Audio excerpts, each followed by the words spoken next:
हाँ प्रांजल। नारायण नारायण। नारायण।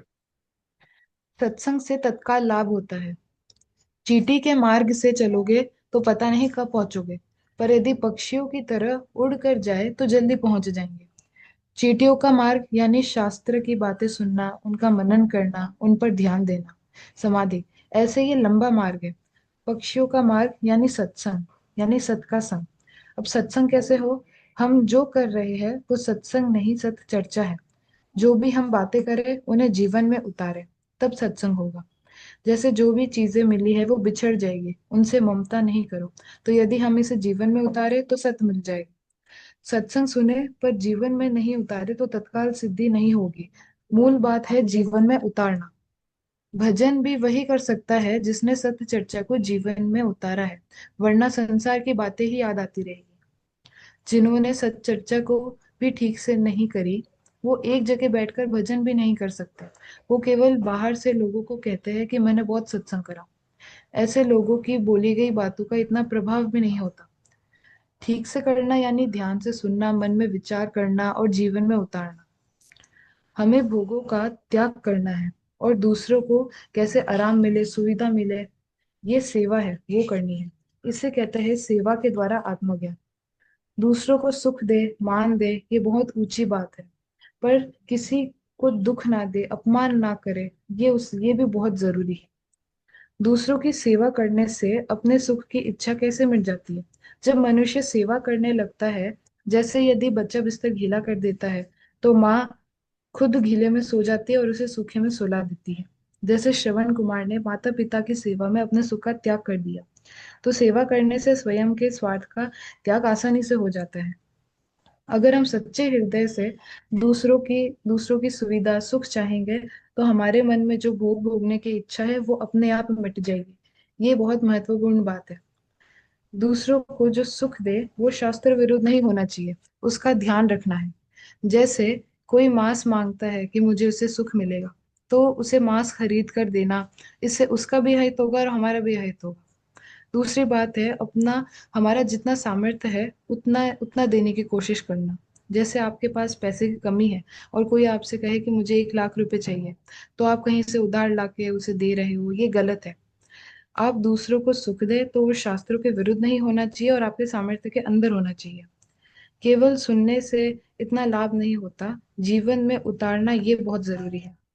सेठ जी कहते हैं रुपए को कमाना कठिन नहीं है, रुपयों को ठीक से लगाना ये कठिन है। पर आजकल लोग धन को किसी भी तरह से कमा लेते हैं और फिर उससे तिजोरी में बंद कर देते हैं।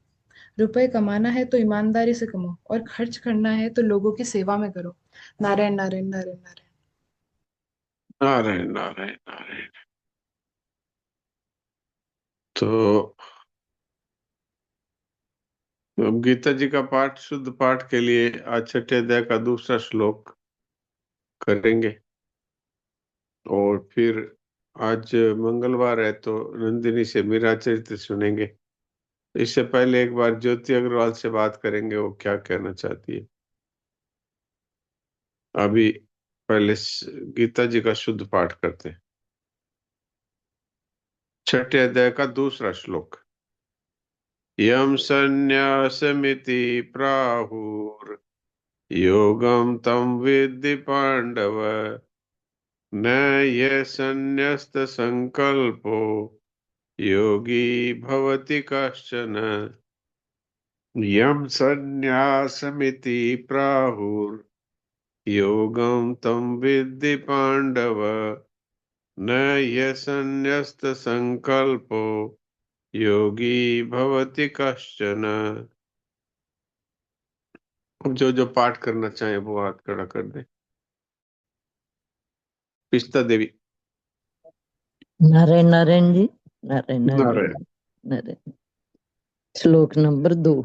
यम संन्यासमिति प्रभु योगम तम विद्धि पांडव न ये संन्यस्त संकल्पो योगी भवति कश्चन।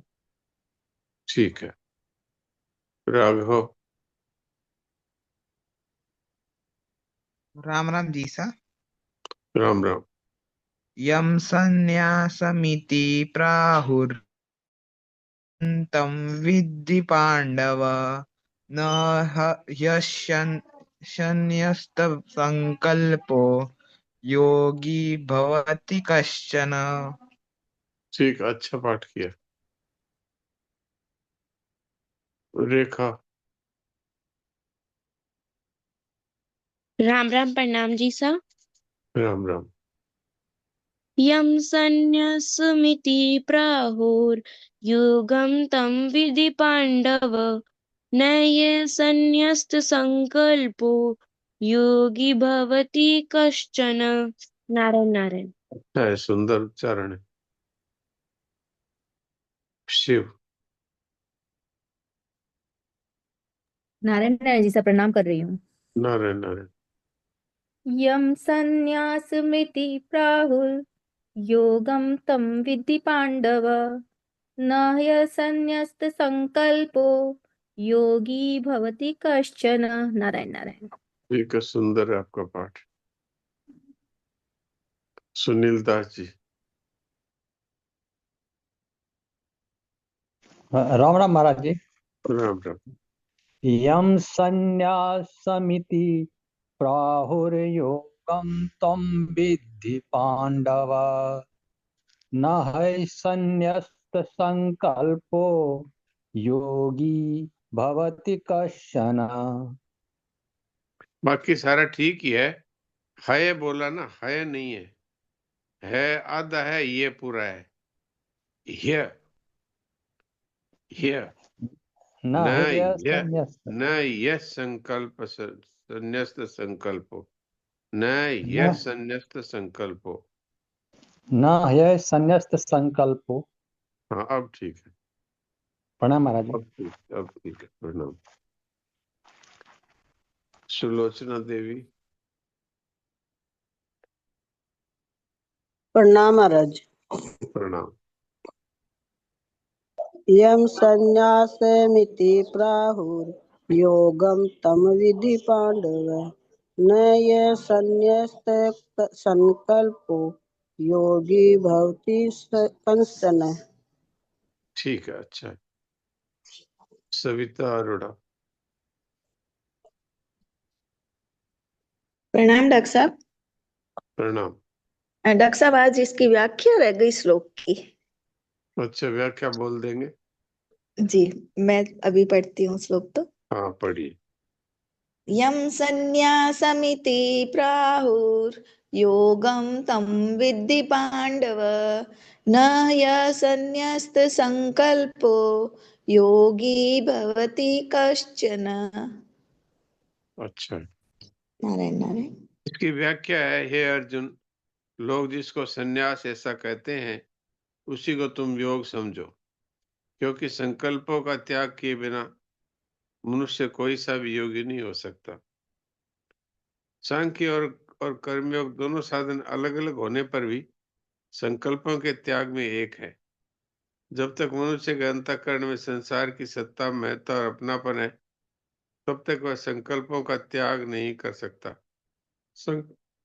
संकल्पों का त्याग किए बिना मनुष्य ज्ञान योगी, हठ योगी, ध्यान योगी, कर्मयोगी, भक्ति योगी आदि कोई सा भी योगी नहीं होता, प्रत्युत भोगी होता है।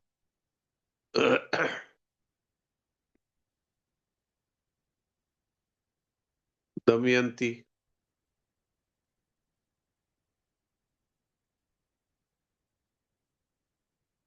जय श्री कृष्ण।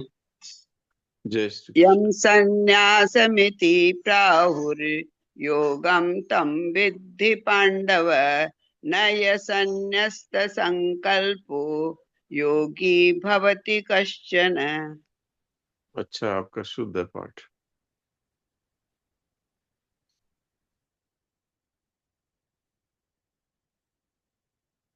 गायत्री। नारायण नारायण नारायण। नारायण। यम संन्यासमिति प्राहुः योगं तं विधि पांडव न हर्षन्यस्त संकल्पो योगी भवति कश्चन न यह संन्यस्त संकल्पो है न आधा है, न ये यह पूरा है। सन्न्यास न न यह बोल रहा है, यह यह सन्न्यास सत्संकल्प न यह सन्न्यास संकल्पो योगी भवति कश्चन। ठीक है। नारायण नारायण। लक्ष्मी केजरीवाल, प्रणाम। प्रणाम।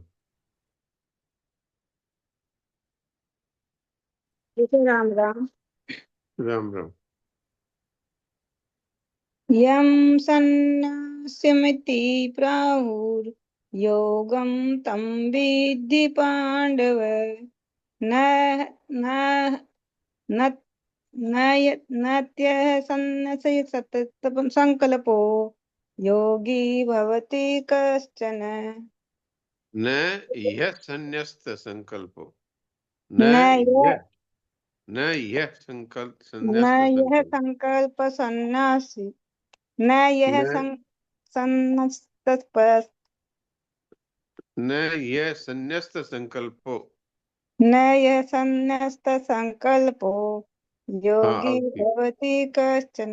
नारायण नारायण। अब ठीक है। हाँ, ज्योति अग्रवाल क्या पूछ रही थी?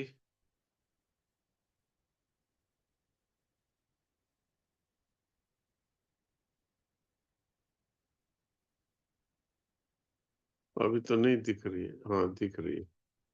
हाँ बोलिए, क्या पूछ रहे थे? महाराज जी राम राम प्रणाम। राम राम।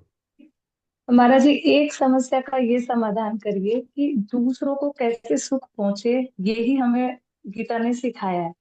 पर जी दूसरों को सबको सुख पहुंचाकर खुद की बारे में सोचना क्यों गलत है? मतलब जैसे मान लो, मैं एक एग्जांपल से समझाती हूँ कि घर में जो भी बुजुर्ग है, बच्चे हैं, उन सबको आपने नाश्ता वगैरह सब करा दिया। अब आपको 20 मिनट मिले हैं, तो आप उस समय अखबार पढ़ते हो और चाय पीते हो और अपने उसको एंजॉय करते हो। तो वो क्यों गलत में आता है? मतलब वो क्यों भोग में आता है? क्योंकि मैंने कल 1125 पेज भी पूरा पढ़ा, और कल महाराज जी का जो आया था वो भी, और अभी भी। तो अपने आप से इतनी क्यों वो है? मतलब फिर ये जीवन का आनंद हम इस तरह से इन चीजों में क्यों नहीं ले सकते? मतलब हर समय भगवान को याद करने का काम भी कर रहे हैं, दूसरों की सेवा भी कर रहे हैं, पर खुद से इतनी क्यों वो होती है कि आप खुद कुछ नहीं कर सकते? बस आपका पूरा काम, पूरे समय आपको सिर्फ दूसरों का ध्यान रखना है। आपने खुद अपने लिए सोच लिया तो वो भोग हो गया। तो हो सकता है थोड़ा नहीं ऐसा हो, लेकिन नहीं ये अंदर द्वंद चल रहा है। नहीं, ठीक है, आपका प्रश्न है बहुत अच्छा है। इसमें ये बात है कि जैसे हम भोजन करते हैं तो दो तरह से कर सकते हैं। एक तो भोजन हम स्वाद की दृष्टि से करते हैं, और एक हम भोजन शरीर के हित की दृष्टि से करते हैं। तो शरीर भी तो दूसरा ही है, दूसरों की सेवा हो रही है। तो आप शरीर में मान लीजिए कि आप स्वाद की दृष्टि से करते हैं तो ये भोग है। और यदि आप शारीरिक हित की दृष्टि से कर रहे हैं, जैसे भाई आपके शुगर है तो आपको चीनी नहीं लेनी है, पर आपको स्वाद के वशीभूत होकर आप चीनी खाते हैं, इसको भोग का है। लेकिन अगर आप संतुलित भोजन करने के लिए आप सब तरह की चीजें लेते हैं, छेना भी लेते हैं, हरी सब्जियां भी लेते हैं, दूध दही छाछ सब लेते हैं, ये कोई भोग नहीं। और अगर तो महाराज आपको जी, इसको अच्छा इसको स्वादिष्ट आनंद लेके भोजन, खाने के लिए मना किया है ना, कि जी इसका कोई रस नहीं लेना है, इसको इसका रस नहीं लेना है। नहीं, जैसे रस नहीं लेना है इसका अर्थ है कि ये भोग की दृष्टि से भोजन नहीं करना है। लेकिन अगर स्वाद आता है तो वो दोषी नहीं है। एक तो अच्छा, हम स्वाद ठीक के है। लिए भोजन करते हैं, और एक हम अब बहुत अच्छा बना है, मान लो कि मैं अपने लिए एग्जांपल पे कहता हूँ। मान लो मैं भोजन कर रहा हूँ और हमारे हम्म। लड़के की बहू ने बहुत स्वादिष्ट सब्जी बनाई है, स्वादिष्ट हलवा बनाया है। तो मैं उसको ये कह दूं कि बहुत ही स्वादिष्ट बनाया आपने, बहुत अच्छा बनाया। और मेरे मन में ये बात है कि भाई अपने को इसका भोग नहीं करना है, पर स्वास्थ्य की दृष्टि से ये सभी चीज लेनी है। तो वो अगर स्वाद आ रहा है मुझे तो वो दोषी नहीं है। एक तो मैं हाँ। स्वाद की दृष्टि से खाऊंगा, तो मैं क्या करूंगा कि आज मिर्ची बड़ा बहुत अच्छा बनाया तो 2 4 6 8 10 खा लिया, फिर बाद में लूज मोशन लेके घूम रहा हूँ। तो हाँ हाँ, वो जितने तो ठीक है। भोग हैं, भोग का अवश्य परिणाम रोग है और दुख है। हाँ हाँ, वो बात तो ठीक भगवान है। यही कहते हैं कि स्वाद अगर आपको आता है तो कोई दोषी नहीं है।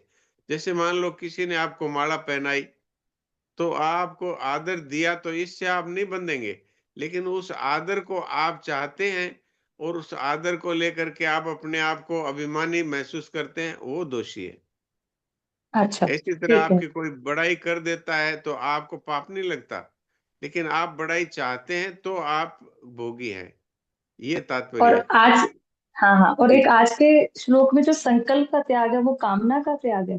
हाँ, वो कामना संकल्प है। मतलब कामना, है हाँ, ना। संकल्प का मतलब कामना, बिल्कुल। और एक बस लास्ट एक है, जैसे मान लो जिस टाइम पे आपका सत्संग का टाइम होता है उस टाइम पे आप थोड़े से सेल्फिश हो जाते हो, या आपको लगता है कि ये काम बाद में भी हो सकता है, या आप बच्चे को भी बोल देते हो कि नहीं अभी रुको, तो वो भी कर्तव्य कर्म से छुट्टी में तो नहीं आएगा ना, मतलब नहीं आप नहीं, अपनी प्रायोरिटीज डिसाइड कर सकते हो। सत्संग के लिए कहा गया है कि करोड़ काम छोड़ करके भी सत्संग करना है, क्योंकि मनुष्य जीवन का मूल उद्देश्य सत्संग है। पर यदि वहां पर बच्चा दुख पा रहा है, बच्चा रो रहा है, या पतिदेव है, नहीं उनकी नहीं, वो सेवा का नहीं, हाँ। समय है, तो वो नहीं पहले नहीं, वो करना सब नहीं। चाहिए। हाँ हाँ, वो तो ठीक है। ठीक है महाराज जी, ठीक है, राम राम, प्रणाम। हाँ, नारायण नारायण। तो अब नंदिनी आज पढ़ेगी।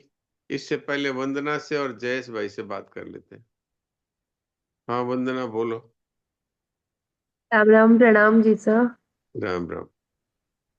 जी सर, वो प्रश्न ये था कि 2 3 दिन पहले कल मेरी सत्संग मिस हो गई थी, तो वो प्रश्न एक आया था, ये ज्योति बहन ने ही पूछा था कि अगर कोई हम किसी से नॉर्मल और रहते हैं, पर वो ग्रांटेड ले रहा है आपको हर चीज में, तो थोड़ा सा नाराजगी दिखा के उनको उसको मतलब एक कंट्रोल के एस्पेक्ट से कि भाई आपको कोई ग्रांटेड ले रहा है बार बार, और आपके आपके स्वभाव को कोई ये करना चाहता है कि भाई ठीक है ये तो ऐसे ही नॉर्मल है, इनको देख लेंगे, तो ये कितने हद तक सहन करना चाहिए हमें।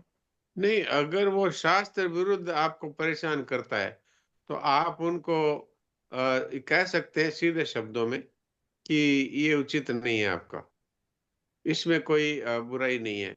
और अगर आप बनावटी गुस्सा भी कर दें तो कोई दोष नहीं है, पर अंदर से ये भाव होना चाहिए कि ये भगवान है, कलयुग की लीला कर रहे हैं, तो कलयुग की लीला के लिए गुस्सा है, वो भी पूजा है उनकी। तो आप उनको स्पष्ट शब्दों में कह सकते हैं, जैसे इसमें कोई जैसा हम पाप। सत्संग सुनते हैं तो सत्संग सुन के ऐसे लगता है ठीक है ये कलयुग की लीला है, ये बात सही है, ये सब जितना हो सके, पर जब कभी कभी ऐसे लगता है कि अंदर से भी कभी कभी बहुत बुरा लग जाता है, और थोड़ी नाराजगी जैसे होता है कि इतनी बार इतने जब खुद को जो चीज सहन नहीं हो रही है फिर वो दूसरों के साथ करते रहे करते रहे करते रहे, तो फिर जब इस हाँ पॉइंट पे आ जाए कि थोड़ी नाराजगी जैसे फील हाँ हाँ, हो नाराजगी दिखा तो सकते हैं, कोई हर्जा नहीं।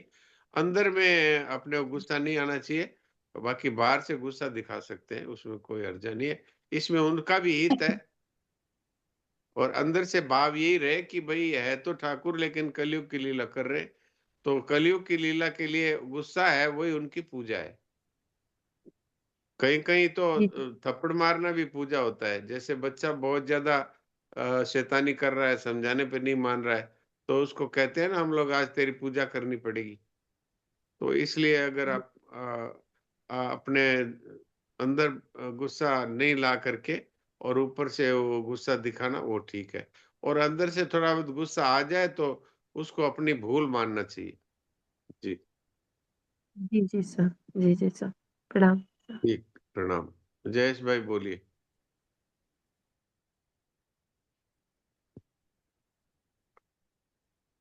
राम राम जी बोलिए। सर। राम राम।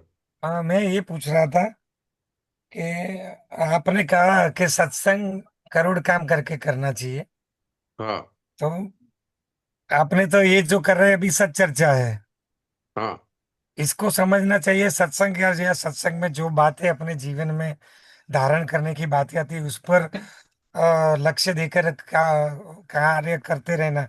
वो वो बात उस पर ध्यान दे। ये जो आपने बताया करोड़ काम करके जो हाँ, करना चाहिए। सत चर्चा को भी करोड़ काम छोड़ के करना चाहिए, जी क्योंकि सत चर्चा से ही सत्संग का रास्ता खुलता है। जी जी हाँ नंदिनी, अब तुम्हारा तो पिछली बार तो आना हुआ नहीं, फिर हमने जयेश भाई से काम चलाया था। अब नंदिनी सुन रही हो क्या? नारायण नारायण महाराज जी। नारायण। तो पिछली बार हमने ये पढ़ा था कि किस तरह से चंपा है वो भगवान के रास मंडल की सखी थी, लेकिन वो मीरा के सेवा के लिए इस धरती पर आई। तो कैसे कैसे आई कि ये तीज पर वो हो रहे थे झूले, तो झूले में सभी लोग झूलते हैं, गांव के भी लोग झूलते हैं और राज दरबार के भी लोग झूलते हैं। तो अलग अलग जगह पे झूले हो रही है और उसमें कई तरह के हंसी मजाकें हो रही है। इसी बीच में जब झूले पूरे हो गए तब महल की तरफ जब मीराबाई और उनके परिवार के लोग जाने लगे, तो जितनी भी लड़कियां थी उनके साथ एक और लड़की भी वहां महल में पहुंच गई, मीरा के कक्ष में। तो वहां पर पूछा, मिथुला वगैरह जो थी उन्होंने पूछा तू कौन है, किस महल की है? तो उसने उत्तर दे दिया कि मैं इसी महल की हूँ। तो तेरी दनियानी कौन है? तो मीरा की ओर उंगली कर दी, उंगली दिखा दी। तो मीरा ने फिर पूछा कि तेरे को कभी हमने देखा तो नहीं, किसकी बेटी है तू, क्या नाम है, कहाँ से आई है, किस जाति की है? तो वो बता नहीं पाई। तो फिर अ, सारी दासियां और सब पूछने लगी ये कौन है, कहाँ से आ गई है? तो वो फिर चुप हो गई और सहम गई। तो फिर मीराबाई ने डांटा, गंगा गंगा वहां पर एक दासी है, उसने डांटा, ए छोरियो इसे तंग मत करो, मैं इसे भाई साहब हुक्म के पास ले जाती हूँ। तो फिर वहां पर उसने जाकर के कह दिया कि मुझे तो आपके साथ ही रहना है, और वो नहीं बता पाई कौन माँ है, कौन बाप है, कौन सा गांव है। तो वहां गांव में, वहां पर मेड़ता में ये ढूंढी पिटवा दी, भाई ऐसे ऐसे एक बच्ची है 5-7 साल की, और वो जानती नहीं है कहाँ से आई है, क्या कर रही है, किसी के हो तो वो ले जाओ। तो कोई आया ही नहीं। तो उससे ये पूछा, भाई तुम घर नहीं जाओगी? बोले नहीं, मैं तो आपके साथ ही रहूंगी। तो पूछा कि तुम्हारी जाति क्या है? बोले मैं गुजरी हूँ। तो इस तरह से वो उनके पास ही रह गई। तो ये हमने पिछली बार पढ़ा। अब आज अपने 354 पेज से पढ़ना है श्री रघुनाथ जी के भक्त राव जयमल, पेज नंबर 354। जी महाराज। हाँ पढ़िए। श्री रघुनाथ जी के भक्त राव जयमल। 25 वर्ष व्रज में निवास करके मीरा ने विक्रम संवत 1621 में द्वारिका के लिए प्रस्थान करने का निश्चय किया। उस समय उनकी आयु 55 वर्ष की हो चुकी थी। अपने प्राण पति श्री द्वारिकाधीश के दर्शन के लिए वे प्राण प्रियतम के आदेश के अनुसार तीर्थ यात्रियों के दल के साथ प्रस्थान करने को प्रस्तुत हुई। उनके केशों में सफेदी झांक रही थी। ठीक प्रस्थान की पूर्व संध्या में मंगला आ गई। उसे देखकर चमेली और केसर की प्रसन्नता की सीमा न रही। मीरा भी प्रसन्न हुई। कुशल समाचार पूछने पर मंगला ने बताया, श्याम कुंवर बाईसा को पुत्र लाभ हुआ। जोधपुर के राव मालदेव की अनीति और अनाचार के कारण वीरता का पराभव हुआ और राम वीरम देव जी को दर दर की ठोकरें खानी पड़ी। असीम उथल पुथल, घमासान, पारस्परिक युद्ध और राजोचित चातुर्य के बाद मेड़ता पर राम वीरम देव जी का पुनः अधिकार हो गया। मेड़ता प्राप्त करने के 2 मास पश्चात ही विक्रम संवत 1600 में राव वीरम देव जी का देहावसान हो गया। वीरम देव जी बड़े उदार, वीर और नीतिज्ञ शासक थे। दिल्ली, गुजरात और मालवा के युद्धों में ये अपनी सेना सहित महाराणा सांगा के साथ रहे। राव वीरमदेव जी के बाद 36 वर्ष की आयु में राव जयमल मेड़ता की राजगद्दी पर बैठे। मेड़तिया राठौड़ राजवंश में राव जयमल सबसे प्रतापी, बलशाली और भक्त नरेश हुए। जोधपुर के राव मालदेव ने इनसे भी शत्रुता रखी और राव जयमल जी को इनसे 22 बार युद्ध करना पड़ा। एक बार राव मालदेव ने मेड़ता पर अचानक चढ़ाई कर दी। यह आक्रमण ऐसा अचानक हुआ कि कानो कान खबर नहीं हो पाई। अन्नदाता हुक्म राव जयमल जी का यह नियम था कि जब वे पूजा पाठ करते हो उस समय वहां कोई न जाए। वे अपने पास नंगी तलवार लेकर विराजते थे कि जो भी पूजा पाठ के बीच वहां जाएगा वे उसका माथा काट देंगे। हाँ, यह मुझे मालूम है, मीरा ने कहा। क्या सचमुच कोई गया और मारा गया बेचारा? हुक्म अर्ज करती हूँ, मंगला बोली। जिस समय जोधपुरी सेना की चढ़ाई की सूचना मिली उस समय अन्नदाता पूजा में विराजे थे। उनका नियम सबको मालूम है, अब कौन जाकर अर्ज करे। 2-3 घड़ी में तो आकर मालदेव जी मेड़ता घेर लेंगे। भाई बंधु दीवान जी सब चिंता में पड़ गए। बात रनिवास में पहुंची, वहां भी चिंता व्याप्त हो गई। अंत में दाता हुक्म सोलंकिनी जी, जयमल जी की माता जी ने फरमाया, मैं जाती हूँ, मुझे मार भी दे तो क्या है, कम से कम देश तो बच जाएगा। सबके रोकने पर भी वे बाहर के महलों में पधारी। पूजन कक्ष से पहले वाले कक्ष के द्वार से निकलते हुए अन्नदाता हुक्म ने पूछा, बाबा हुक्म, आज आप यहाँ कैसे? जोधपुर की सेना आक्रमण के लिए तेजी से चली आ रही है। केवल 5-7 कोस की दूरी रह गई है। यहाँ आपको सूचना देने की हिम्मत किसी को नहीं हो रही थी। आपकी तलवार की धार की सीमा रेखा लांघने का साहस किसी को नहीं हुआ। इसलिए लालजी, मैं खबर करने आई हूँ, उन्होंने कहा। अब मैं जा रहा हूँ हुक्म, आप भीतर पधारे, कहकर जयमल जी ने रणभेरी बजाने की आज्ञा दी।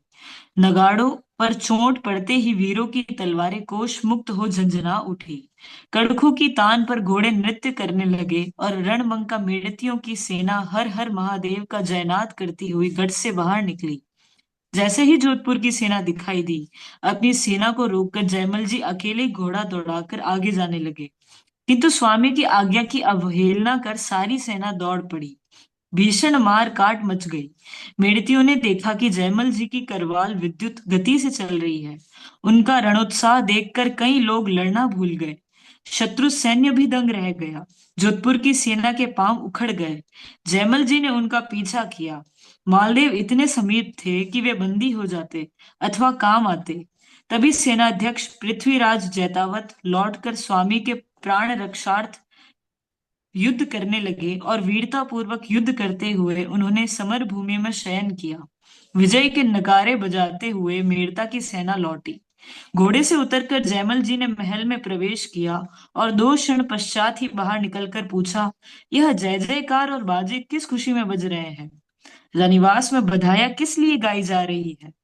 सुनकर चांदा जी ने कहा, सरकार, हुजूर अभी अभी जोधपुर की सेना पर विजय प्राप्त करके लौटे हैं।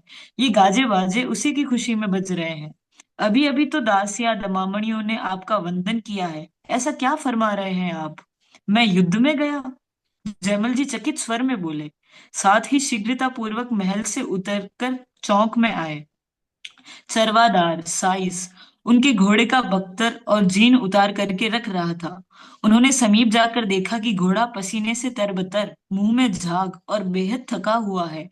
उनकी ओर देख घोड़े ने हल्के से हिनहिनाकर प्रसन्नता व्यक्त की। उसका कवच 1-2 स्थानों पर किसी की प्रबल करवाल से कट गया था और छोटे घाव लग गए थे। जयमल जी के आश्चर्य की सीमा नहीं थी जब उन्होंने सुना कि पूजा के समय उनकी मां मृत्यु की परवाह न करके उनके पास आ रही थी और वे बीच में ही मिल गए। उसी समय वे ड्योढ़ीवान से सूचना दिलवाकर अंतःपुर में माँ के कक्ष में पधारे। बाबा हुक्म, मैं आपको कहाँ मिला? जब आप बाहर महलों में पधारी, आपके पूजन कक्ष से पहले जो कक्ष है जहां आप विश्राम करते हैं, उसी के द्वार के बाहर आते हुए मैंने आपको देखा। आपने हंसकर पूछा कि आज आप यहाँ कैसे? मैंने उत्तर दिया, आपकी तलवार से सभी डरते हैं, इसलिए मैं आई हूँ कि चाहे जो हो, पर बिना खबर किए तो अभी जोधाने की सेना भीतर घुस जाएगी। फिर क्यों पूछो हो लाल जी?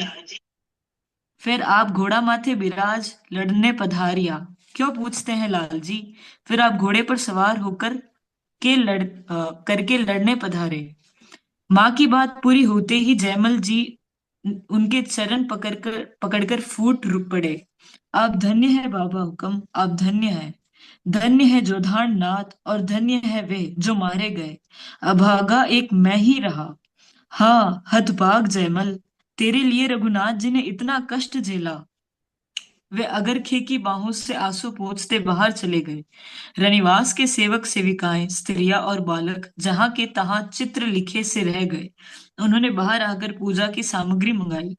गुड़शाला में जाकर उन्होंने उस अश्व की पूजा आरती की, भोग लगाया और औंधे लेटकर दंडवत प्रणाम किया। पूज्य और पुजारी दोनों की आंखें झर रही थी। उन्होंने देखा वह पानीदार कुम्मेत अश्व जो कई भीषण युद्धों में उनका साथी रहा, अश्रुपात करते हुए थर थर कांप रहा था। उन्होंने आवाज